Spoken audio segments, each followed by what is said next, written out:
Hi, everybody. This is S.J. Thomason with Christian-apologist.com. And today we are going to look at part of a debate between 1stAmender, who is a pro-choice secularist, and Taylor Fogarty, who is pro-life. And the debate is concerning abortion, the scourge of the world. Unfortunately, many women in the United States and all over the world have had abortions, and a lot of them don't realize that they sort of drank the cultural Kool-Aid and abortion is morally reprehensible, and there really is no excuse for it. There's no excuse for it. Um, oh boy. Okay, here we go. Here we go. Hey, sorry, my dog just decided that she agrees. There is no excuse for it. But anyway, let's listen to part of this between 1stAmender. I want to say hi to Dwayne Burke. Great to see you. And here we go. Let's listen. Now, let me just preface this a little bit fast. Taylor did a fine job advocating for the life of the unborn human within us. And it was nice to see a female advocating for that, because sometimes you see the female on the other side and it kind of puts males into a rather challenging position, because the males are advocating for life. Females will say, oh, well, it's my body, my choice. It's interesting because that's the exact inversion of what Jesus said when he said, this is my body, this is my blood given up for you. The whole my body, my choice. So when you see a female in the pro-choice position, it makes it much more challenging, because the male has to argue for the life and also has to argue for the female to carry the baby for 9 months. And that can be a challenging thing. And so, yeah, so great to see you, Dwayne, again. So let's listen to a part of this debate. Now, I skipped the opening parts of it. I have the back and forth because I think that's a little more interesting. I think when we dig down deeply, we can find the scourge of abortion. Now, before we start this, I want to make a couple of points really clear. Abortion began to be legalized around 1920 in the world. And it's interesting because that followed Fatima, where Mary said that if the world basically didn't repent and give up its sins and consecrate to her immaculate heart and to Jesus' sacred heart, that Russia would begin to spread its airs. And it's really interesting. That was in 1917 at Fatima. 3 years later, Russia legalized abortion, and that scourge has spread all over the world. And of course, also the spread of communism all over the world came about in 1917 with the USSR taking over and the Tsar being cut off, and the USSR, the communists coming into power, Bolsheviks, and we saw horrific things come out of that. In fact, more people died in the last century than all other centuries combined. About 120 million people died prematurely, and many of them out of starvation due to the scourge of Russia and, unfortunately, communism. But I digress. What is this about abortion? Well, interestingly, a lot of the recent people in Russia, like Putin, has realized that abortion is not something that's good. We actually need to have more babies born in the world. And we're seeing a big crisis in the world with the output of humans. We see a lot of people aren't giving births at replacement value, which is 2.1 births per couple. So if you don't have that occur, a challenge is that you don't have enough humans in the planet. And so a lot of people in the western part of Europe have been importing people from places where they do generate more humans. A lot of times these tend to be Muslims. And so we're seeing Muslim population is starting to overtake Christianity. And some predict by 2050, unless Christians change their ways and start having more babies, then we're going to have challenges. And to have more babies, one of the ways might be to discard the idea that women should have abortions. Now, the idea of abortion especially occurs because the babies aren't convenient. Okay. A lot of women say, oh, I've got to finish my school. I've got to have a life. I cannot have this baby disrupting my life. I can't carry the baby for 9 months. I can't do any of this kind of stuff because I have to have my life. Now, that is no different from what we saw the ancient Canaanites and the Aztecs and the Mayans and a lot of other different groups all around the world. Now, doesn't that speak to a demonic influence because it's with people groups that don't even interact with one another, that we have people in agreement all over the world that the idea of sacrificing a baby or their offspring, the most innocent among us, that's what the devil likes, sacrificing the most innocent among us for better crops. That's what they did then. They used to put babies in the arms of Baal in ancient Canaan. Baal was this ugly manifestation of this demon, essentially. And they would burn the babies in the arms of Baal while they'd play very loud music so you couldn't hear the wailing of the females watching their own babies be murdered and incinerated right before their eyes. So that's what these people are arguing for today. Now, what they do is they create what you call euphemisms. So rather than say I'm pro killing innocent children, I'm pro killing the offspring, I'm pro killing the baby inside of me, they'll say, well, it's just a fetus. A fetus is just a clump of cells, and I'm pro choice. It makes it sound so glorious. And Taylor, of course, is pro life. And that's where we should all be. We should all be pro life. Now, some would say a consistent view on pro-life is also the view that there shouldn't be a death penalty. The Catholic Church has recently determined that, but that's not something that's forced upon all Catholics to agree with. Some agree with the ancient beliefs in punishing people with death if they commit sort of really horrible sins. But anyway, here we go. Let's listen in and hear what they have to say. Just to start off, Taylor, I missed it. I heard you say a syllogism. Are you able to say that for me one more time? Did you write that down? Sure. Killing innocent human beings is generally wrong. That's the first part. The second premise. And she's right. But I want to go back. I just see that it was a post by Dwayne. He said, in England, people stopped having babies because the government would not subsidize more than 2 children per family, meaning you could only get money for 2 children, no more. I didn't know that. I've heard in other countries like Brazil, they're really funding you to have many children. And I think that would probably be the way that the government can get involved in a positive way, is subsidize, maybe, helping young women out, subsidize those pregnancy resource centers. Those are where the subsidies should go to help these women. But anyway, so here we go. Let's listen. I agree with premise 1. Human life should be valued. Because abortion ends the life of an innocent human being. And the conclusion is, therefore, abortion is always wrong. What do you contend with that? Yeah. So I suppose you'd be right that I would have to argue whether or not killing an innocent human beings is wrong. Mm-hmm. And I would have to say that killing an innocent human being is correct. What if that innocent human being is reducing the bodily autonomy of others? Well, we reduce the bodily autonomy. Like unintentionally, for that matter. Right. Okay. So, my newborn was reducing my bodily autonomy in the sense that I had to care for her. I had to expend calories. I had to work to provide resources for her. I had to feed her. A lot of women choose to breastfeed. So that's a kind of a direct, like even still using my body to provide for her. But even if I chose to use formula, I'm still using my body to provide for her. I don't have the right. Hold on. We're not talking about when they're a baby. We can talk about the baby later. That's fine. I'm just saying, I'm saying that while they are inside the body, they are consuming nutrients. They are degrading your body in a way. I would say that the baby is in its natural place. And I have to disagree with him because, a lot of people don't realize this. But when you're a mom and now I've given birth to 2 children. Unfortunately, I had a miscarriage with my very first. I don't know if that was a boy or a girl, but I have had that miscarriage, which was very painful, a very sad thing. Miscarriage is spontaneous abortion, if you want to call it that, but it's unintentional. We're talking today about the intentional killing of the unborn child within. And just to note, 1%, less than 1% of the cases are actually due to rape or incest. 99% of these cases are due to other reasons. Many of the reasons are financial. Many of them are inconvenience. And those, to me, are the most egregious cases. And so those are pretty awful. And then, of course, there's the debate on whether abortion should be limited to the first, say, 15, 20 weeks of a pregnancy versus the abortion to be limited not at all. There are some states where you can have an abortion all the way up to the 3rd trimester. In other words, you're killing a baby intentionally. You're killing a baby when it could easily live outside the womb.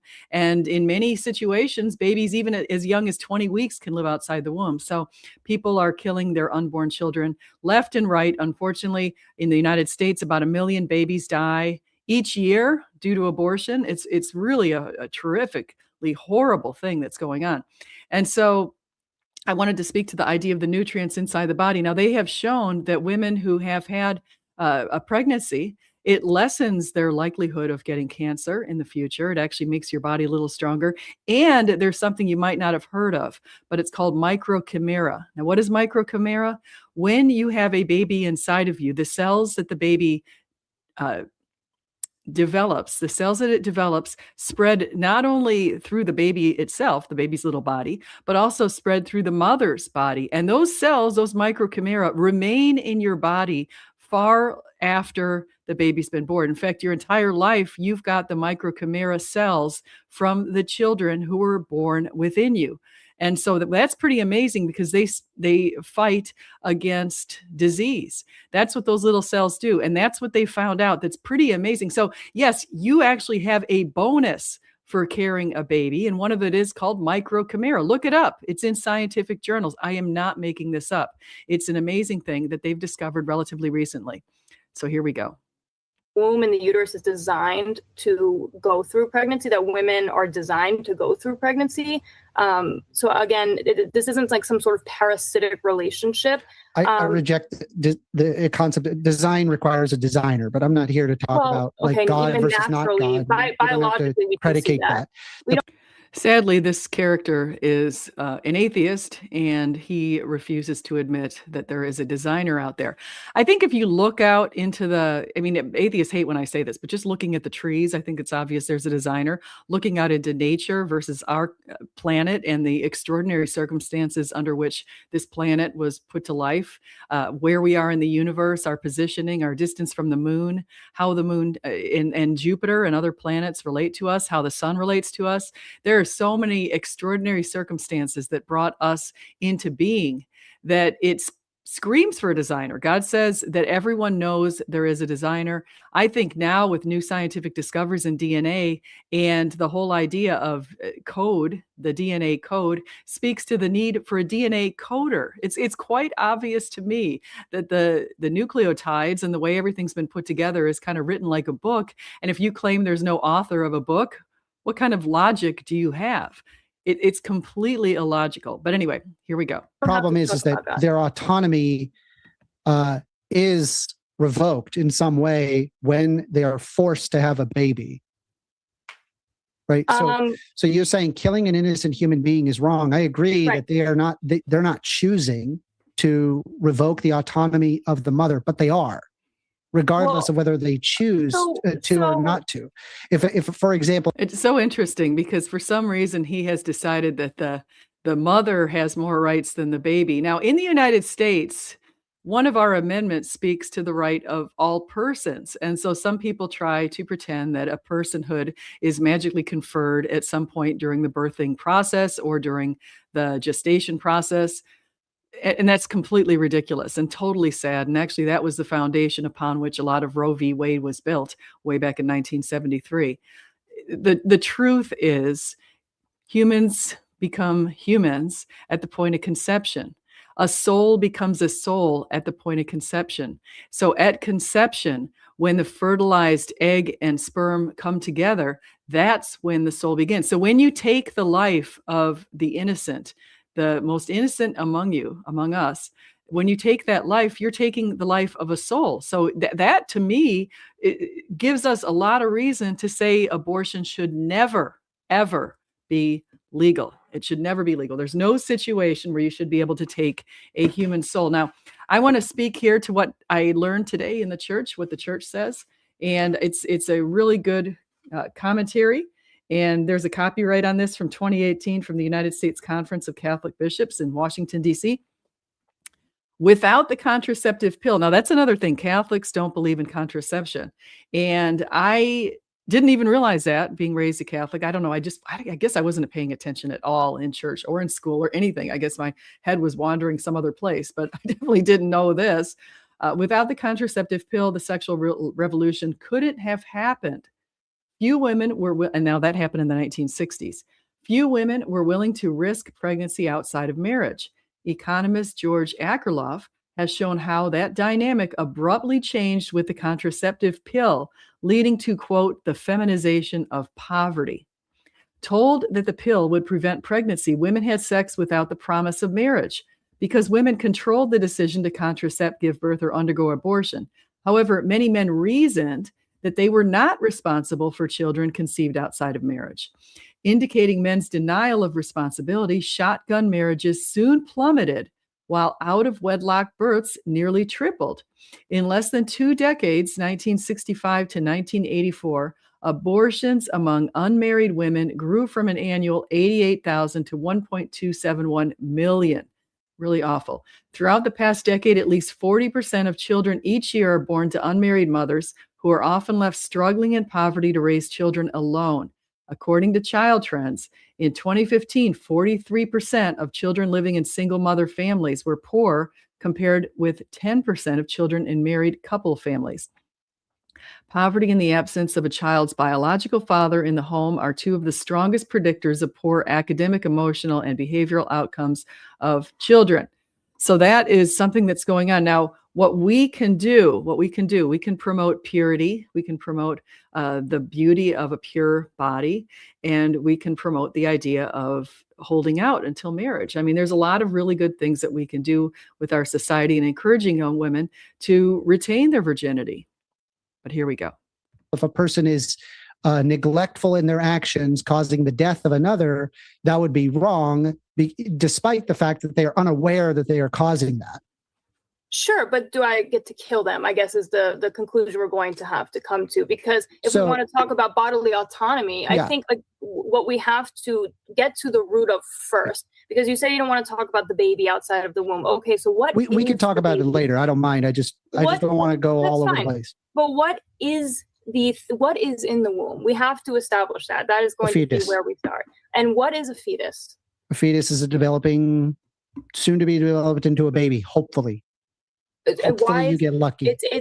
So I'm going to give you this definition of a fetus. A fetus is a stage of development in the human life. It is a human baby that is developing, just like we have you can stop right there. It's not a baby. A human being that is developing. It's not a baby. It's a fetus. Okay. A human being. It requires that is in a stage. You notice what he's doing here. He's trying to dehumanize the baby. Now, this is no different than what people did during slavery in the antebellum period of the United States. They tried to dehumanize Black people, African people, people of African origin, by claiming that they were less than human. We saw the exact same thing happen in World War II with the dehumanization of Jewish people.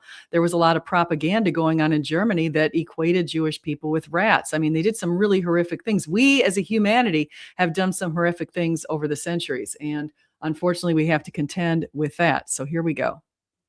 Of development.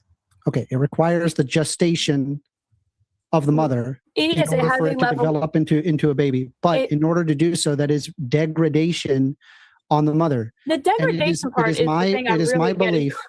It is my belief that it shouldn't be up to a politician or Supreme Court judge 100 to 1,000 miles away to decide on your behalf. I'm saying that bodily decision should be up to you. So let's say, for example, like you, Taylor, you're obviously pro-life. You decided to have a child. Yes. Nothing wrong with that. I don't have an issue with you deciding to have a child. Congratulations. That's fabulous. I'm very happy for you. That doesn't therefore give you the right to supersede the bodily autonomy of others to ensure that that babies get delivered. Can I? But he's not, of course, he's completely discarding the bodily autonomy of the baby within the womb, the most innocent among us. Now, what Dwayne is pointing out here says, like when evolutionists say, we are not humans, we are apes. Yeah, I've had plenty of arguments with people about whether humans are exceptional. Humans are exceptional, and to equate us with apes, I think that unfortunately comes out of the atheist belief system. And it's actually kind of an interesting thing because it's a way for them to try to not hold themselves accountable for their actions. A lot of them don't even believe in free will, but I digress. Let's keep going. I tell you what I am interested in is because I'm not really, the bodily autonomy of women is not what I'm interested in. I'm not interested in controlling women, much like, when we have laws that also restrict our bodily autonomy, such as drug use or I can't use my body to hurt others. It's not because I'm interested in controlling you. I'm saying I don't really care what you do. The point is that you don't have a right to hurt others. I am actually interested in the bodily autonomy of the developing human being in the womb. So if you care about bodily autonomy, how do you reconcile infringing on the bodily autonomy of the preborn human being? So because they require the autonomy of the mother to exist. Your autonomy doesn't supersede the autonomy of others. Okay, so we're going to get to a little bit past that. We're going to get a little bit past that. Now, before we get a little bit past that, I think what we're going to do is, let me just go right here. That's IRL for rating us. That's awesome. Again, the hardships, let's say, that a child is born into does not make them disposable. Even if Are you in favor of SNAP? You gotta let me finish. So 1stAmender spends a lot of time. 1stAmender strikes me as one of those bleeding liberals.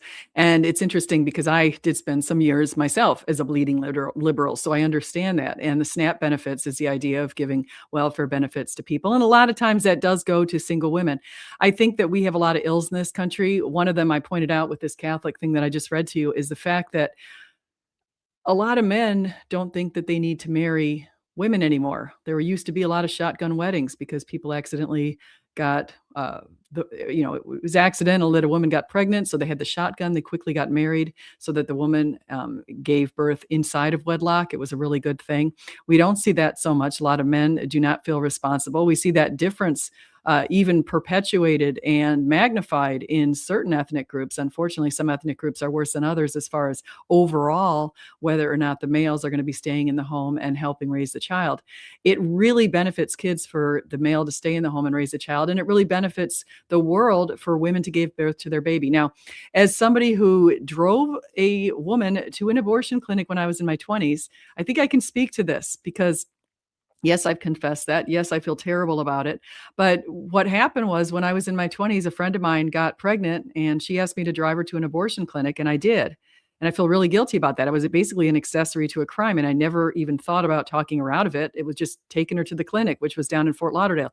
Took her to the clinic. She came out. She was kind of limping and looked really sad.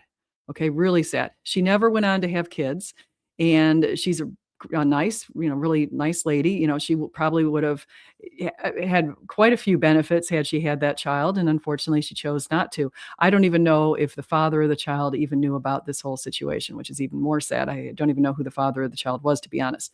But anyway, going back to the situation. So that was where I was way back when. And then what happened was when I was pregnant at 38 years old with my second son, and I was told when he was, say, somewhere around 16, 17 weeks, when I could see his little hands and his little feet and his nose and his cute little body, that I could, quote, terminate the pregnancy if it turned out the amniocentesis, which was like getting to check Down syndrome, was positive. Okay, I could terminate the pregnancy. That statement, which is used here by 1stAmender a lot, terminate the pregnancy, is pretty horrific because it's basically dehumanizing the baby in you. It's a terrible thing. And so that's when I became pro-life. But I wasn't fully pro-life back then. I was pro-life, but I was still the idea of not fully being pro-life. And it was because of that I came back to, it was later that I realized when a soul becomes a soul at conception that you should come back. So let's keep going. Even if You're not answering the question. I am going to. Even if I said that I want to eliminate SNAP benefits, even if I said whatever, that still would not justify your position. So as I went off on a tangent there, the idea of SNAP benefits is he's saying, would you fund these people who do have babies? And I think that we should try to figure out ways to better fund women who do end up having babies. I think they're champions, they're heroes. They're doing something that's going against what society calls them to do. And I think they should be recognized as heroes, and we should try to fund them and work with pregnancy resource centers and other places that are really working towards women and helping women. So, a lot of people don't realize it's rather satanic to promote abortions. In fact, I was just listening to a video by a person who was exposing cults and going into satanic temples, and it said a bunch of things are abortion is beautiful, abortion is your right, abortion is natural, all this kind of stuff that the satanic people are promoting, basically saying they're promoting a culture of death. And that's exactly what they're doing. So when you decide if you want to be on one or the other side of the fence, of the abortion fence, ask yourself, am I promoting life or am I promoting death? Do I care about a culture of life or do I care about a culture of death? Where do you stand in this important debate? Because that is what can guide you through your entire life when you make decisions. When you come to some of the hardest decisions that you'll ever face, is this about life or is it about death? Am I taking my own life or am I letting God determine when the end is going to come? So there's a lot of big decisions that you can make, that basically ask the same question. It's interesting because one of my colleagues did a TED Talk and talked a lot about ways that you can ask these big questions that can be framed in economics. And I think the reason I'm pointing that out is because the simple answer, if you believe the traditional beliefs of, say, the Catholic Church and of Jesus, is this idea of promoting life. And so rather than ask what situations would abortion be justified, just realize that abortion is never justified. What situations is euthanasia justified? Never. It's never justified. What situations is destroying embryonic stem cells justified? Never justified. What situation is there's a lot of different things that you can do, and you can try to justify it yourself. So anyway, I'm going to get to a little bit more meat and potatoes here in this debate. We'll get down towards some of the questions that were asked. The qualifier on the last one. It's because the child is now an autonomous human being. However, they're incapable of taking care of themselves, and so you are on the hook for that. On the hook. All right. Stacy Flores, 899. Sends $10. Thank you. For both speakers, what's a better world? We take care of the weakest among us, or we end the lives of those who are too dependent on others? That's a hard one. I think that we should take care of the weakest among us, but I don't consider a fetus to be worthy of moral consideration until post 21 weeks. Doesn't that just show you? He said an arbitrary time when the baby suddenly is worthy. And of course, whether or not the mother decides that she wants to have the baby and name the baby, that also is a factor in 1stAmender's decision to eliminate babies under 21 weeks. Have you guys ever looked at how big and what a baby looks like at 21 weeks? Pretty significantly developed little human at that point. And so killing that human, to me, if people actually witness their ultrasounds and witness what they're doing, I think a lot fewer women would make the choice to end the lives of their babies. I think we need to talk to them. We need to counsel them and give them help that they need. So I want to say thank you, everybody, for coming in today. If you like this kind of content, please like and subscribe and do come again. And just remember, whether you eat, drink, or whatever you do, do it all for the glory of God. Thank you.